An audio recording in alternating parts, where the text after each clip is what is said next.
bulan itu Mama Amanda tuh sempat kirim di website kita gitu message bahwa ternyata anaknya tuh katanya kecanduan gadget. Ternyata Fadel itu. Sebenarnya memang banyak sekali sekarang anak-anak yang banyak kecanduan gadget gitu kan, karena selalu tiap hari dikasih gadget. Nah, gimana cara mengatasinya supaya mereka nggak terlalu kecanduan sama gadget? Kamu pengen duduk? Tapi ini kayak sini banget ya. Maaf ya, saya lebih tinggi kan. Oke. Emang Fadel mulai main gadget tuh berapa sih, Mbak? Sekitar umur 1 tahunan ya. Tahunan ya? Jadi kan kalau misalnya di rumah nih aku lagi sibuk ngurusin pekerjaan yang lain. Dia rewel. Jadi mau nggak mau aku kasih gadget dia Anteng. anteng. Itu pasti awal permasalahannya biasanya begitu. Jadi mamanya juga nggak mau pusing. Jadi ya mau nggak mau kasih lagi dia. Karena kita juga sibuk ya, kita banyak kerjaan di rumah, iya. semuanya supaya gampang dia main gadget gitu. Kalau kita lihat masalah Fadel tadi, pada awalnya Ibu Fadel memberikan gadget supaya dia menjadi lebih tenang, supaya si ibu bisa melakukan hal yang harus ia lakukan. Tapi pada akhirnya Fadel jadi kecanduan dengan gadget dan itu pun menyusahkan ibunya sendiri. Sebetulnya gadget pastinya ada dampak positifnya, namun banyak juga dampak negatifnya. Memang ya anak-anak itu gampang banget kecanduan gadget, karena si gadget itu kan ada cahayanya tuh. Jadi dia di situ tuh terang. Jadi anak-anak fokusnya gampang. Terus udah gitu di situ ada geraknya, ada suaranya, ada lagunya. Jadi kayaknya semuanya itu terangkum di situ, makanya anak-anak itu seneng. Padahal sebetulnya ada juga loh efek-efek negatifnya kalau anak-anak kecanduan gadget. Itu dia bisa fokus, tapi nanti susah belajar baca, susah nulis, karena fokusnya dia untuk hal-hal yang sehari-hari malah jadi kurang banget tuh. Karena dia terbiasa dengan yang anaknya, yang ada sinarnya terang, yang di gadget itu. Nah, kalau anak sekarang kan kayaknya nggak mungkin kalau nggak diperkenalkan sama teknologi sama gadget. Gitu. Tapi sebenarnya umur berapa sih mereka boleh dikasih gadget? Kalau bayi sampai umur 1 tahun kan nggak boleh sama sekali. Sama sekali. Dan gadget itu nggak cuman komputer, handphone gitu ya, termasuk TV itu juga nggak boleh sebenarnya. Oh gitu. Di acara anak-anak juga nggak boleh di bawah umur setahun. Nah umur setahun udah mulai boleh diperkenalkan. Tapi gabungan dari semua itu cuman boleh maksimum 1 jam sehari. Oh. 1 jam ya. 1 jam itu udah termasuk tadi game, komputer lah, handphone lah dan segala macam itu. Nanti kalau udah di atas 6 tahun sampai seumuran kita itu 2 jam sehari. Jadi kita boleh ada batasannya ya? Ada, sampai kita juga ada batasan. 2 jam itu semua ya, TV, misalnya games atau apa gitu, komputer atau Terutama yang gambarnya bergerak. Kalau kayak kita nonton gitu, atau games kan kebanyakan kan kayak tadi yang dimainin Fadel tuh kan dia bergerak tuh. Beda kalau misalnya kita mengetik. Nah kalau kita ngetik itu kan tulisannya diem. Kita ini gitu kan, atau kita searching kan kita membaca. Nah itu kita bisa pakai prinsip 15 waktu. Jadi 15 menit kita melihat dekat, 1 menit kita lihat jauh. oh gitu. Baru tahu. Itu agak beda kan, yang satu gambar gerak, satu gambarnya diem. Itu kenapa ada efek-efek sampingnya nggak sih kalau misalnya kita terlalu banyak kondisi atau misalnya terlalu banyak lihat sesuatu yang bergerak lewat teknologi?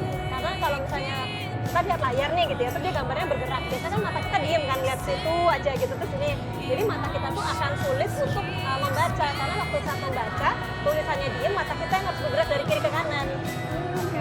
Nah itu satu, terus yang pasti kalau sinarnya terang dari sini kan merusak mata. Jadi efeknya ternyata bukan hanya terhadap motorik, tapi juga terhadap mata. Makanya banyak anak-anak kecil sekarang kacamatanya udah tebel-tebel. Iya. Terus mereka gampang nih, bahunya sakit, karena kan gini terus. Gini terus, belum bawa beban sekolah bukunya berat, tambah begitu lagi. Padahal kurang dilatih. Iya. Jadi sebenarnya banyak efeknya. Plus, jadi gini kalau di lagi chatting gitu ya, sosial media bisa cerewet banget ya. Begitu ketemu orangnya nggak tahu mau ngomong apa. Karena jadi lebih ke bisa nolongin sesuatu lewat tulisan gitu. Iya, karena dia nggak biasa ini, nggak biasa live. Oh, nggak biasa. Iya. Biasanya kan cuma pakai nulis, nanti pakai emoticon lah, pakai inilah, pakai itu. Sudah diwakili ya? Jadi dia sebenarnya ekspresinya akhirnya juga jadi kurang. Dia nggak tahu bagaimana cara menyapa orang yang benar. Karena pada saat cuma tulisan kan kita nggak melihat ekspresi kan. Padahal komunikasi itu ada ekspresinya, ada nada suaranya. Nah itu akhirnya juga nggak terlatih. Mereka akhirnya jadi nggak peka gitu kali ya. Nggak tahu mamanya marah atau enggak, karena nadanya sama terus. Mamanya marah-marah terus. Kita mesti pasang emoticon. Emoticon mamanya gini. Ya, jadi ternyata memang banyak sekali efek negatifnya gitu ya. Jadi pasti sih ada efek positifnya, pasti ada informasi ya kan, guna pasti bagus. Cuman emang benar tadi harus seimbang dan harus lebih banyak bergeraknya sebenarnya Kalau anak-anak itu memang harus lebih banyak motoriknya Iya, geraknya ya. karena kan itu lebih banyak gunanya daripada apa namanya dia diem di tempat itu. Pokoknya maksudnya 1 jam lah. Jadi sampai umur berapa tuh Kak? 1 jam? Sampai umur 5. Kalau minimal berarti kalau dari atas 5 baru boleh. Dan 6 baru boleh 2 jam. 2 jam. Termasuk kita jangan lupa. Iya. Ya sekarang mamanya juga suka Mamanya nggak bisa lepas dari gadget gitu. Mana yang ngasih ini yang main? Apa tuh?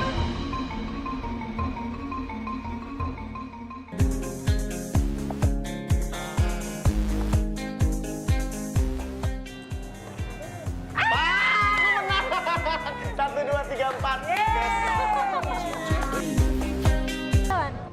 Mungkin Fadel ini emang bener-bener nggak pernah kali diajak main di luar, jangan ke play park, main di sekitar komplek rumahnya juga kayaknya jarang dia main gadget dulu. Makanya begitu jatuh gitu ya dia langsung kesakitan dan dia excited banget kan mainnya sampai akhirnya akhirnya kepelipat dan jatuh. Begitu jatuh ibunya nyamperin saya yang disalahin. Ibunya khawatirnya lebay, LEBAY alias lebay, berlebihan. Mungkin pertama kali kami dibawa kayak ginian. Ini nih Mbak, aku tuh takutnya kalau aku biarin main sendiri.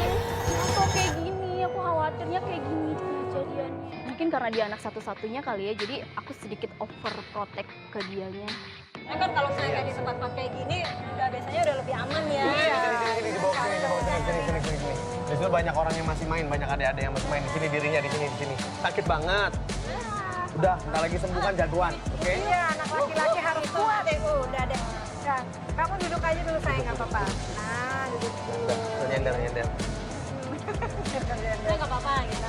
Dia kalau saya jatuh sedikit gitu kan tadi juga tempatnya kan rendah. Justru sebenarnya kalau anak-anak kita makin banyak gerak, dia itu perasaan apa namanya kepemilikan tubuhnya dia tuh justru makin besar. Jadi Refleks ya gitu. refleksnya untuk mempertahankan tubuhnya dia tuh makin besar. Jadi dia makin punya gerakan-gerakan yang bisa dia lakukan supaya dia nggak nggak kena kepalanya misalnya. Tapi memar-memar atau luka gitu jadi nggak apa-apa. Kalau kecil-kecil aja sih nggak Gak apa-apa lah, karena namanya anak-anak masih belajar. Mereka juga mesti punya banyak experience gitu, pengalaman gitu. Iya, nantinya nggak tahu loh rasanya. Kalau misalnya jatuh itu sakit, makanya aku harus hati-hati. Emang tempat permainan kayak gini tuh pasti ada manfaatnya kan ya juga sama anak. Nggak hanya sekedar main ya, jenis-jenis permainan sendiri juga ada manfaatnya. Banyak banget manfaatnya justru. Kalau bermain fisik itu pasti ada manfaatnya. Iya. Kayak misalnya nih, ini yang kelihatannya kayaknya cuma goyang-goyang aja ya kapal-kapalan ini bagus banget loh untuk sensori di otaknya.